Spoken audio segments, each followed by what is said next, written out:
Assalamualaikum.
Aku sudah rindu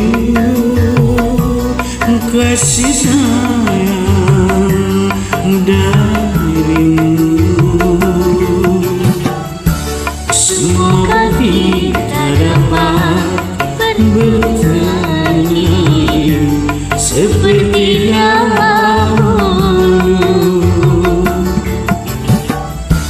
supaya kita dapat bercinta lagi seperti dahulu.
Tenangkanlah hatimu, jangan gelisah, aku takkan menanti.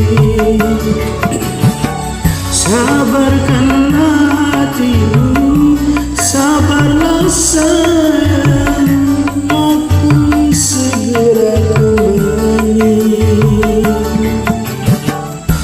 Semoga kita dapat bertemu lagi seperti dahulu,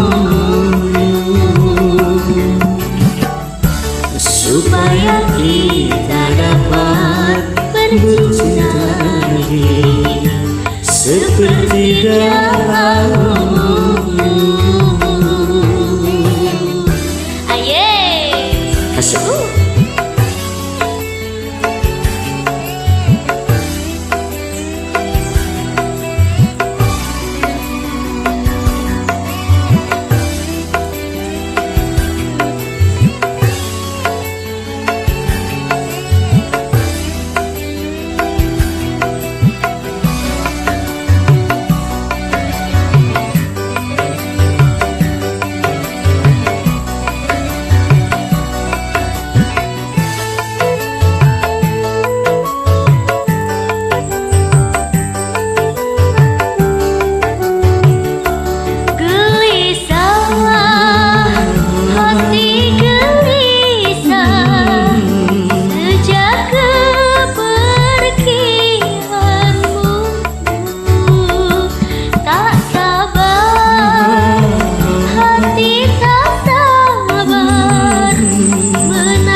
seperti dahulu, supaya kita dapat bercinta lagi seperti dahulu. Terima kasih, maaf lagi batuk. Sama-sama. Makanya suaranya berantakan.